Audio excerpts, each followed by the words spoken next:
กราบสบายดีพี่น้องเบิร์ดสู่ผู้สู่คนที่เคารพฮักแพงเด้อยินดีต้อนรับเข้าสู่สองบ่าวนึกเผาไพรเส้นเก่าเหมือนเคยอีกแล้วพี่น้องเนาะวันนี้บ่าวนึกก็มาเยี่ยมยามถ้ำเขาน้องนุชพี่น้องเนาะก็ด้นเติบแล้วที่บ่ได้มาเยี่ยมยามถ้ำเขาน้องนุชเนาะบ่าวนึกก็ซื้อขนมแล้วก็ซื้อของกินหน่อยนึงเอาไปฝากน้องเพิ่นเนาะน้องนุชก็ไปโรงเรียนซุมื้อพี่น้องเนาะนี่น้ำสิท่วมเฮือนน้องนุชแล้วเห็นบ่คุณไปท่วมมันสิท่วมในแถบพี่น้องเนาะบ่เบิ่งอันหน้าน้ำนี่นะมันเพียงกับอันพื้นบ้านหรือว่าพื้นเฮือนของน้องนุชเลยพี่น้องเนาะยามมื้อแลงพี่น้องเนาะตอนนี้ก็เวลา 6:00 นแล้วพี่น้อง 6:00 นเย็น 6:00 นแลงหั่นนะบ่นึกพอดีเห็นน้องนุชกำลังเฮ็ดหยังอยู่พุ่นเก็บขยะขี้เหงื่ออยู่บ่ห้องน้ำน้องนุชก็ยังบ่ทันแล้วเถอะพี่น้องเนาะโอ้ยมันแท้เฮ็ดหยังเนาะทิ้งขยะโอ้ได้เป็นเดือนแล้วบ่นึกบ่ได้มาเยี่ยมยามทำข่าวน้องนุชเนาะให้น้องนุชติดไมค์ก่อนหายหน้าหายตาไปใส่น้องนุชไปให้ไปส่วนอยู่บ้านนี่ไป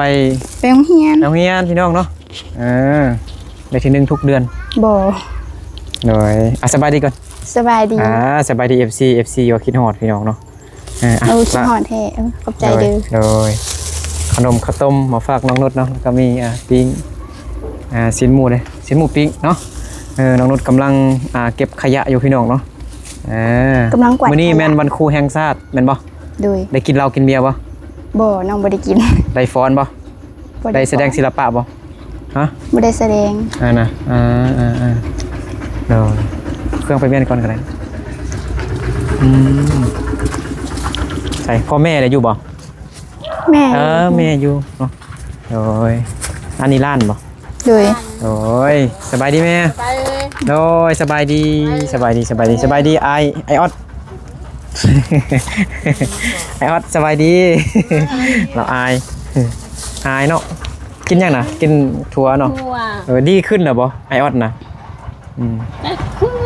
มาดีกับดีมันคือเหมือนยังติดลังนะ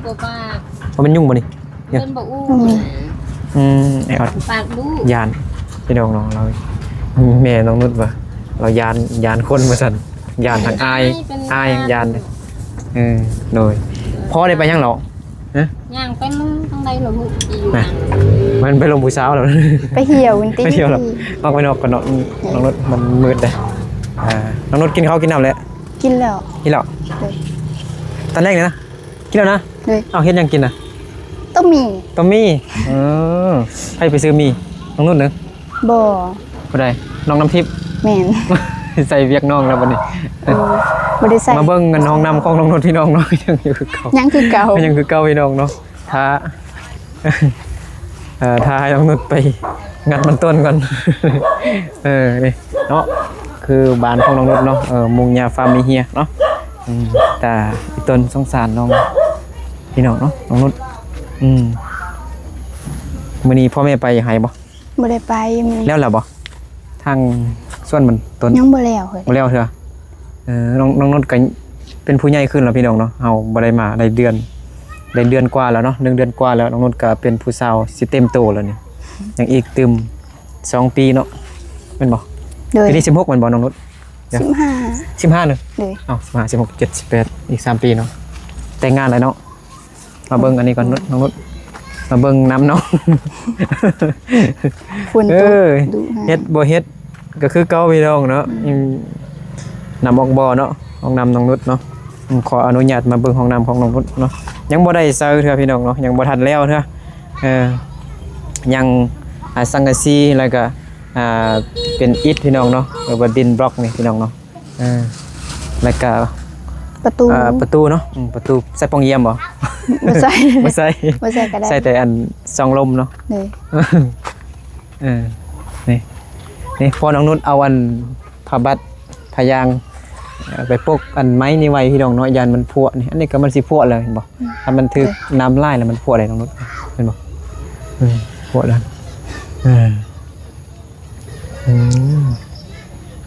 น้องนุชต้มมีกินพี่น้องเนาะผมน้องนุชจนกูดหมดแล้วนี่เนาะตะเวนรับฟ้าแล้วพี่น้องยังเห็นแสงแดดน้อยนึงอยู่เห็นบ่6 โมงโอ้ฟ้าเหลืองพี่น้องญี่ปุ่นเนาะฟาดเบิ่ง เดี๋ยวฝนก็สิตกแล้วพุ่นนี่ แม่นฟ้าบดอยู่ทางนั้นพุ่นพี่น้องเนาะจักหน่อยกับฝนตกแล้วเถอะนี่อันนี้ก็เป็นเงินเป็นค่าแม่น้องนุชมักเพชรอันน่ะสุกแล้วเก็บไปขายซื้อขนมมีเงินไปโรงเรียนหรอบ่ บ่ บ่มีผมไม่เอาให้เท่าไหร่ จะลายบ่ค่อยเอาให้ ฮะ เอาให้ 5,000 5,000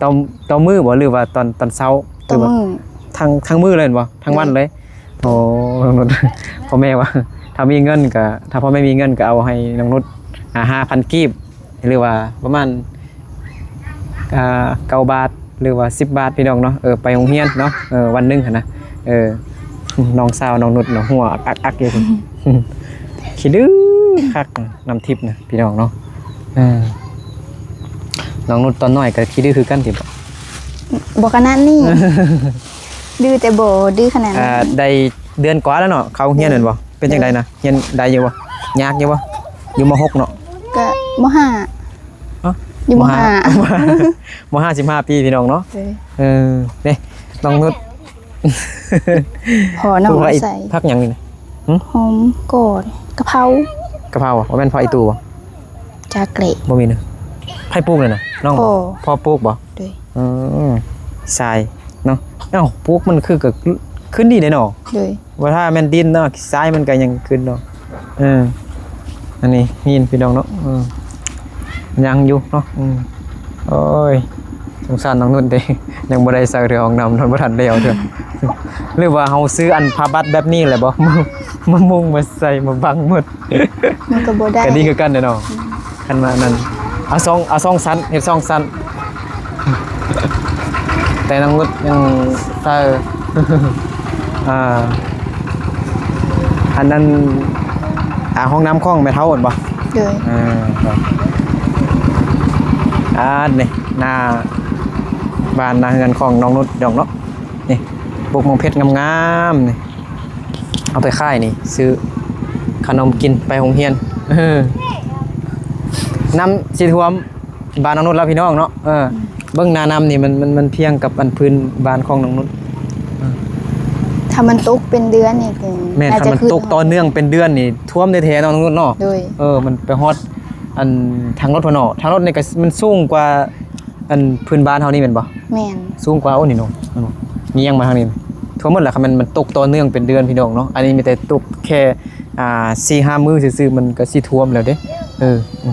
น้องอยู่พุ่นมันมีฮอดผักบงผักเกษตรพี่น้องเนาะน้องนุชบ่มีหยังกินก็ ไปเก็บ เอามากิน เฮ็ดอะไรกินน่ะน้องนุช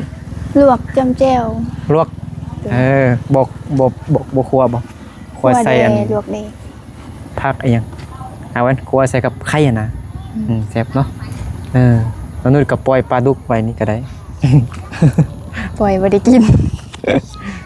คนมารักก่อนเนาะคันวอเฮ็ดหัวเดี๋ยวนี้โจรหลายพี่น้องเนาะมีหลายรูปแบบโจรก็ได้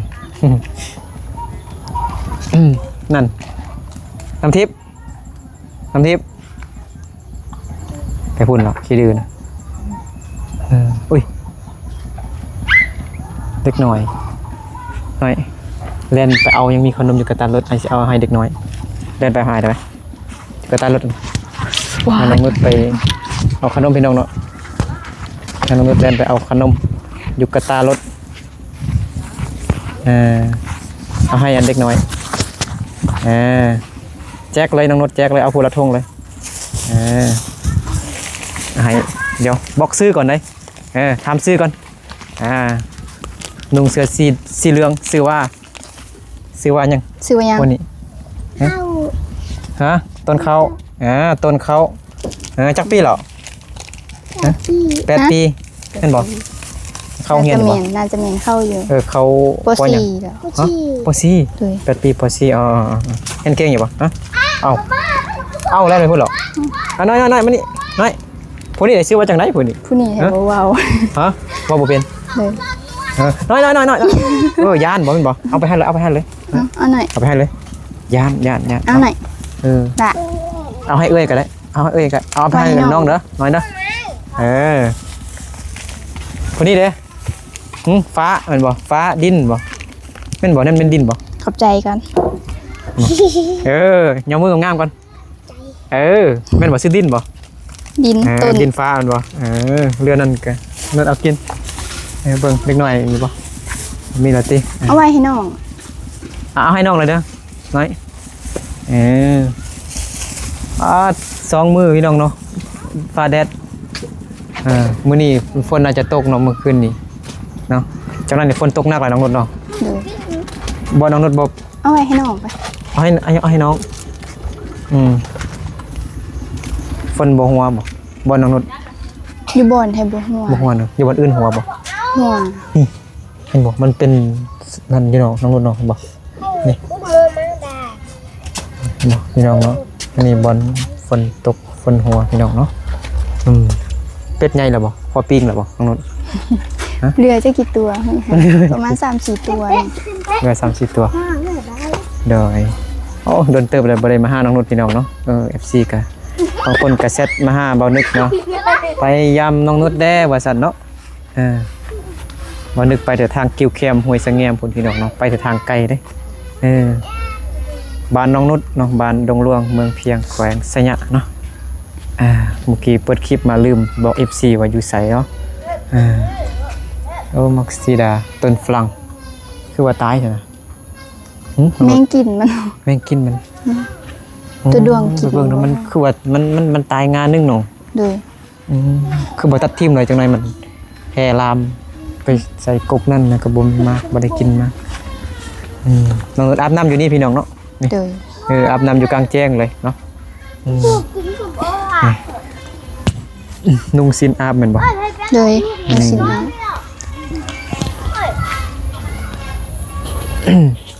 เบิ่งน้ำใส่อยู่บ่ใส่อยู่เนาะฝนตก4-5 มื้อพี่น้องเนาะฟ้าแดดหาก็ได้2 มื้อเนาะบ่มีตูบอันนำสร้างก็ยังบ่มีพี่น้องไม้อันนี้ก็สิพอแล้วน้องคนนี้ เลย ไม่ดูบ่นี่ จากอะไรมายัง ไม่ยังไม่ดูบ่มื้ออื่นวันเสาร์ไปให้บ่ชวนไปหาเงินบ่มีเงินไปโรงเรียนเนาะ มานี่หน่อย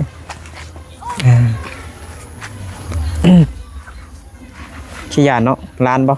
เลย ซื้อหยัง หนูดี ซื้อวันดี หนูดี นูดี เลย นูดี ต้นข้าวนำทิพย์พูดนำทิพย์ต้นข้าวคนพี่น้องเนาะอู้ ฟ้าเรือง ฟ้าเรื่องพี่น้องเนาะ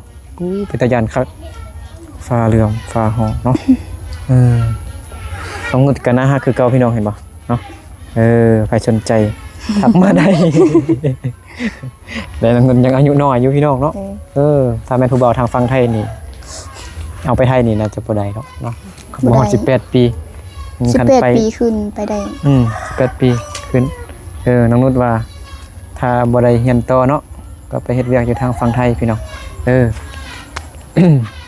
ให้ FC หาเวียกท้าอีก3 ปีอีก2 ปีเนาะมัดปีนี้ก็อีก2 ปีไปเฮ็ดเวียกฝั่งไทยเนาะเดือนละ 10,000-20,000ก็โอเคแล้วน้องนุชนามสกุลมาจากไหนยอดยา ฮะ ยอดยา ยอดยาเลย น้องนุชยอดยาให้ผู้บ่าวเป็นทานโมต้นหยดยามาเอาฟ้าไม่ใช่เหรอได้ยินคำว่ายอดยาแล้วว่าบ่ต้นข้าวนะต้นข้าวว่ายอดยาส่วนลายจะมักมีคนรอนามสกุลเนี่ยรอแบบเขาเย้ยนามสกุลเยาะเย้ยเนาะไอ้ตัวน้อยก็เคยนำอยู่ เจาะเยยนั่นอยู่แมวก็เข้ามาแล้วบ่หน่อย เกลือแล้ว ก็แล้วมันกินยังนะกินข้าวธรรมดานี่บ่ กินข้าวบางทีจะกินพักก็ แมวมันมีชื่อบ่ บ่ แมวแมวแมวโอ้น่าฮักพี่น้องโอ้น่าฮักตุยดีเลยน้องนุชเกลือมันดีพี่น้องเนาะ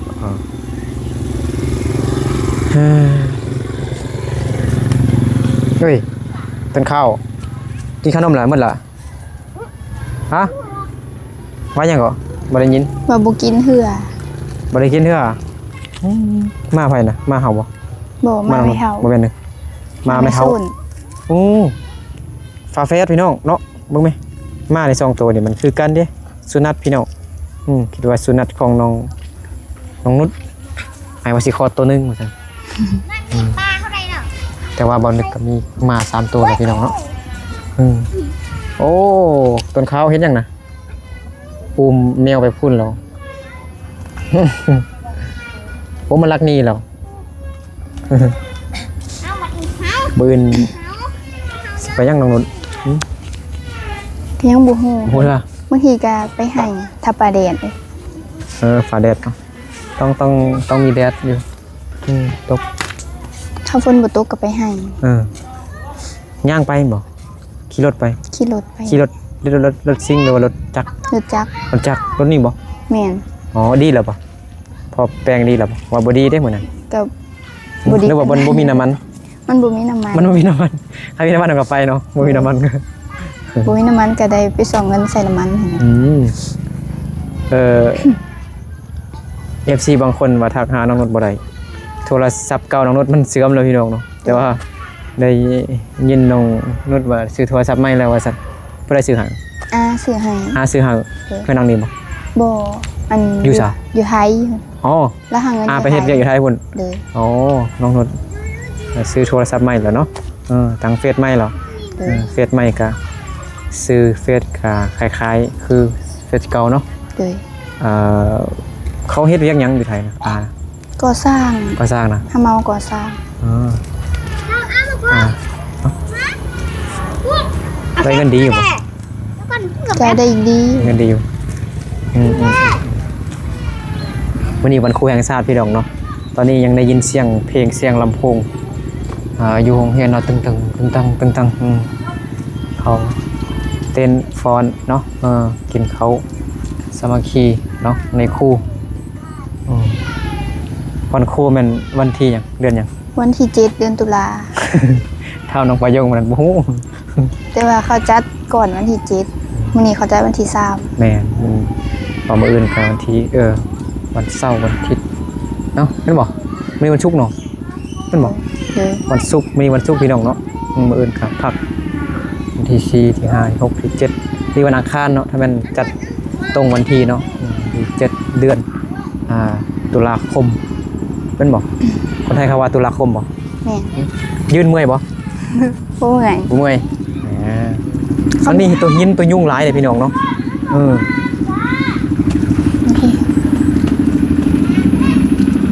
เก็บมะเพชรน้องนุช เก็บเหือ เก็บมะเพชรเบิ่งมันก็มีหน่วยเฮิมอยู่นี่เด้มันลาย เพชรบ่ซิมมึงดู เฮ็ด ซิมมึงดูน้องนุช บ่กล้าซีม ให้น้องนุชซิมมะเพชรเพชรบ่หรือว่านหรือส้ม อย่าน้ำตาไหล น้ำตาไหลอย่าน้ำตาไหลบ่กล้าซีม เบิ่งไอ้นึกลองซิมหน่อยนึงเด้อเฮ็ดให้พี่น้องเนาะโอ้ตั้งเครื่องมาไล่เถอะปะเท้าบ่ แม่น ไม่น่ะแล้วผู้ใดครับน่ะปะเท้า แม่ บ่แม่นติ ว้าว เฮ้ยปะเท้าคือว่านุ่มอยู่ซั่นน่ะฮะคือว่านุ่มๆอยู่เด้เห็นปะเท้ายิ้มๆอยู่เห็นบ่นึกถ่ายคลิปอยู่ยิ้มๆอยู่ป้อเดี๋ยวนี้เสียหลายๆเนาะแม่นบ่ เด้ ตัดไปปลูกได้บ่คืนอยู่บ่ บ่ได้แล้ว ได้เนาะมันเน่าหมดแล้วพี่น้องเนาะ มันพวกมันเน่าแล้ว ลำมันพี่น้องเนาะมันต้นหรือว่ามันสำปะหลังเนาะฟ้าทุพี่น้องเนาะ ฝนสิตกมาอีกแล้ว ฝนสิตกเนาะฟ้าเลื่อมอยู่ฟ้าห้องอยู่พี่น้องเนาะบ่นึกกระยานอยู่ ปิดโทรศัพท์เนาะโอเคเนาะอ่ะมันสิมืดสิค่ำเลยพี่น้องเนาะ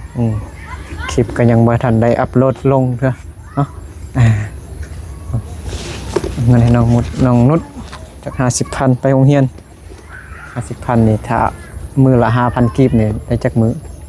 20มื้อ50 มื้อติบ่50มื้อ โหดดอก5 มื้อติน้องนุชว่าพ่อแม่เอาให้วันละ10 บาทพี่น้องเนาะถ้าเป็นเงินไทยเนาะบางวันก็บ่ได้บางวันบ่ได้เลยบ่ได้เลยพ่อแม่บ่มีเงินให้เลยเอาละขอบใจเด้อเลยน้องนุชไปโรงเรียนเนาะซื้อขนมซื้ออันอีหยังกะแลมส่วนได้แต่ซื้อแต่น้ำกินน้ำอย่างน้ำเปล่าๆน้ำธรรมดาเนาะน้องนุชเป็นคนประหยัดอยู่พี่น้องเนาะซื้อน้ำเขาซื้อน้ำปั่นตัวเองซื้อน้ำดื่มน้ำเปล่าๆกินพี่น้องเนาะประหยัดเนาะคล้ายๆคือน้องประยุงเนาะโอเคเอาไอ้กลับก่อนน้องนุชเนาะโดยบ๊ายบายเด้อละบายโดยปิดกองมาทางบ่าวนึกก่อนเนาะบ่าวนึกกัดเท่าแล้วพี่น้องยังบ่เท่าเด้องามบ่งามอยู่ยิ้มก็ยิ้มอยู่หั่นน่ะเนาะสิแม่นเฮ็ดหน้าเศร้าเนาะโอเคบ๊ายบายน้องนุชเนาะเฮากลับก่อนไอ้ดินบ๊ายบายโดยน้องนุชไปเฮ็ดเวียกต่อเก็บขยะบ่เห็นบ่โดยเอาไม้เดี๋ยวนี่ฮะลืมไม้พี่น้องเนาะโอเคขอบใจเนาะโดยบ่นึกก็สิเดินทางกลับบ้านก่อนพี่น้องเนาะโอ้ยน้ำท่วมเฮือนน้องน้องนุชแล้วพี่น้องเนาะนี่ล่ะพี่น้องเนาะเวลาไอ้ต้นน้องอยู่เนาะห้องน้ำกับ